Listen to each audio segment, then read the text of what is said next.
Hello friends, আমি Anushree. অনুস kitchen Bengali কুইজিনের সকল viewers এবং সাবস্ক্রাইবারকে জানাই ধন্যবাদ আমার পাশে থেকে সাপোর্ট করার জন্য। আজকের প্রথম পদের নাম ডালপুরি। প্রথমেই একটা ডো তৈরি করে নেব। তার জন্য জোয়ান, চিনি, লবণ, খাবার সোডা, 1 বাটি ময়দা আর 1 বাটি আটা দিয়ে ভালো করে মিশিয়ে নেব। এরপর সাদা তেল দিয়ে, ময়াম দিয়ে আর গরম জল দিয়ে ভালো করে ডোটা মেখে নেব। ডোটা আধ ঘন্টার জন্য রেস্টে রেখে এবার পুরটা তৈরি করে নেব। মেন পুর তৈরি করার জন্য মটর ডালটা 3 থেকে 4 ঘন্টা ভিজিয়ে রেখেছিলাম, তারপর বেটে রেখেছি। এবার তেলের মধ্যে 5 ফোড়ন দিয়ে মটর ডাল বাটাটা দিয়ে এর মধ্যে লঙ্কার গুঁড়ো, হলুদ গুঁড়ো, লবণ, চিনি পরিমাণ মতন দিয়ে ভালো করে মিশিয়ে নিয়ে নামানোর আগে হিং আর আদা বাটা ছড়িয়ে দিয়ে নামিয়ে নেব। ডালপুরির পুরটা একটু মিষ্টি মিষ্টি হলে খেতে অনেকটা টেস্টি হবে।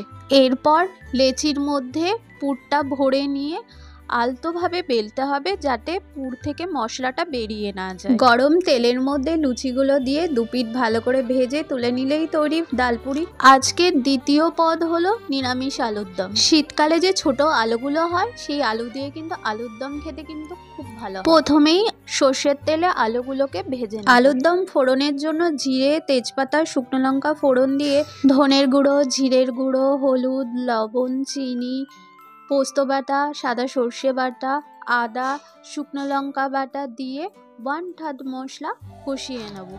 মশলা থেকে তেল অল্প বেরোতে শুরু করলে ভেজে রাখা আলুগুলো মশলার সাথে মিশিয়ে আরেকটু কষিয়ে নেব। এরপর টক দই দিয়ে একটু নাড়িয়ে তেল বেরোতে শুরু করলে উষ্ণ গরম জল আলুর দমের মধ্যে দিয়ে দেব। গ্রেভিটা ঘন হয়ে আসলে গ্যাস অফ করে দিয়ে ঘি আর গরম মশলা ছড়িয়ে দিয়ে ভালো করে মিশিয়ে নেব। আজকের রেসিপিগুলো তোমাদের কেমন লেগেছে অবশ্যই কমেন্টস করে জানিও। আর এই ধরনের নতুন নতুন রেসিপি দেখতে হলে অনুস কিচেন বেঙ্গলি কুইজিনকে অবশ্যই সাবস্ক্রাইব করো।